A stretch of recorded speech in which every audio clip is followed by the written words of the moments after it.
এক সময় এই মানুষটা ছিল একজন সফল ব্যবসায়ী। তার দোকানে সব সময় ভিড় লেগেই থাকত, কিন্তু হঠাৎ করেই তার ব্যবসায় বড় লোকসান হলো। এক এক করে সব হারিয়ে সে পথে বসে গেল। সে ভেঙে পড়ল। কি করবে কিছুই বুঝতে পারছিল না। পরিবারের দিকে তাকিয়ে তার মন আরও ভারী হয়ে উঠল। তখন তার স্ত্রী বলল, চিন্তা করো না, কোনো কাজ ছোট নয়, এই জাল নিয়ে নদীতে যাও। লোকটি বলল, আমি এত বড় ব্যবসায়ী, এখন মাছ ধরব? কিন্তু পরিবারের কথা ভেবে সে নিজের অহংকার ভুলে জাল নিয়ে নদীর দিকে রওনা হলো।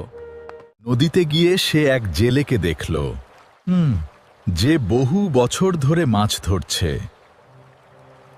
জেলে বলল, আমার ভাগ্য খারাপ, এত বছর ধরেও কিছুই হলো না। ব্যবসায়ী চুপচাপ শুনল, তারপর কাজ শুরু করল। মাছ ধরল, বাজারে বিক্রি করল, কিছু টাকা খরচ করল, আর কিছু জমিয়ে রাখল। ধীরে ধীরে সে আরও জাল কিনল, তারপর লোক রাখতে শুরু করল, আর নিজের ব্যবসা বাড়াতে লাগল। এক সময় সে পুরো নদীর সবচেয়ে বড় ব্যবসায়ী হয়ে উঠল। পুরো নদীতে আমার ব্যবসার আধিপত্য বিস্তার করেছি, শুধু বুদ্ধি দিয়ে। সাবাস মালিক! হ্যাঁ, আমাদের ব্যবসার জয় হয়েছে।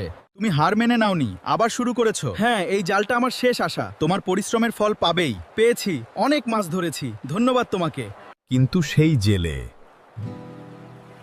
আজও একই জায়গায় রয়ে গেল। আমরা সব সময় ভাগ্যকে দোষ দিই, কিন্তু কখনো নিজের বুদ্ধি আর পরিশ্রমকে নয়। এই ভিডিওতে একটি অনুপ্রেরণামূলক গল্প দেখানো হয়েছে, যেখানে একজন ব্যবসায়ী সব হারিয়ে আবার নিজের বুদ্ধি ও পরিশ্রম দিয়ে সফলতা অর্জন করে। ভাগ্য না বুদ্ধি, এই গল্প আপনার জীবন বদলে দেবে। গরিব থেকে কোটিপতি, বাস্তব শিক্ষা। এই ভুলটা করলে আপনি কখনো সফল হবেন। যদি আমার গল্পটি আপনার ভালো লাগে, তাহলে লাইক, সাবস্ক্রাইব করতে ভুলবেন না।